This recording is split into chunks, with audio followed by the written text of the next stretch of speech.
시청자 여러분 안녕하십니까? 이강국TV 뉴스 포커스 시간입니다. 먼저 구독과 좋아요 부탁드립니다.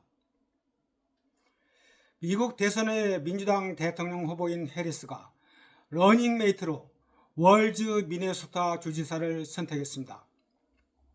월즈 주지사는 미국 중서부 백인 남성이고 군인 교사 경력을 가지고 있어 미국의 전통적 가치를 지닌 동시에 정치적으로는 진보 성향을 지닌 인물로 평가됩니다.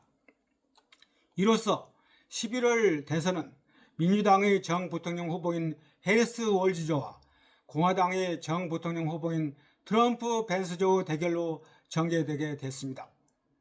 미 주요 언론은 해리스가 월즈를 선택한 배경에는 트럼프와 벤스를 견제할 적임자라는 판단이 있다고 분석했습니다.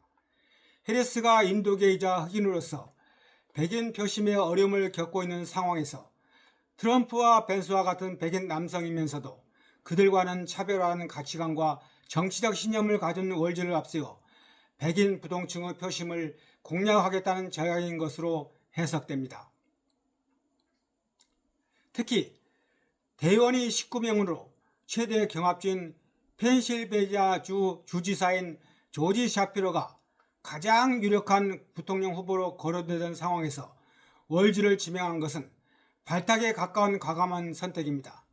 해리스는 샤피로를 선호했으나 그가 유태인이라는 것이 걸림돌로 작용했다고 합니다.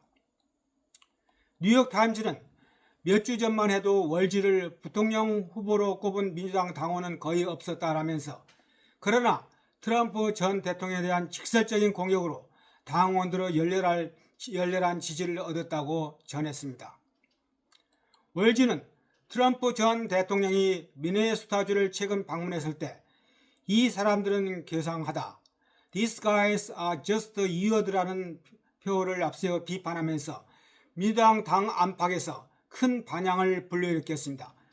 이후 민주당 지지자를 중심으로 트럼프는 이상해, 트럼프 is weird를 슬로건으로 하는 캠페인이 확산했고 월즈는 트럼프 저격수로 급부상했습니다.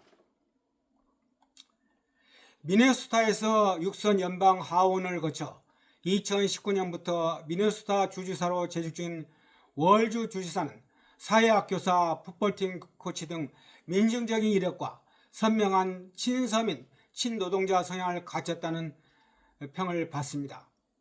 총기 규제, 공교육 강화 등 민주당이 중시하는 이슈를 상식에 준거한 합리적 논리로 명쾌하게 설명하는 언변도 갖췄다는 게 중론입니다.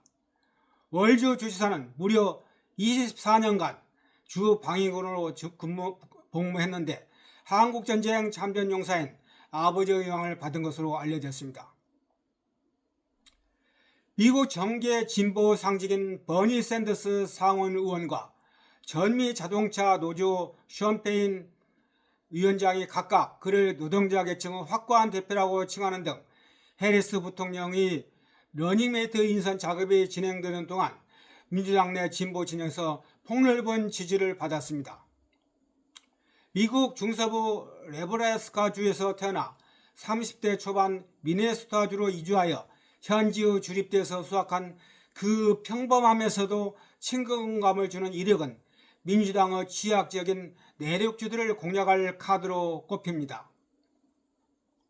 공화당이 쇠락한 오데어 부근 공업지대인 러스벨트 출신의 개천의 용인 벤스 상원 의원을 부통령 후보로 내세웠는데 민주당으로서는 내륙지역 중산층 이하 주민들을 공략하는 데 맞설 수 있는 효율적인 맞불 카드가 될 것으로 기대를 가지고 있습니다.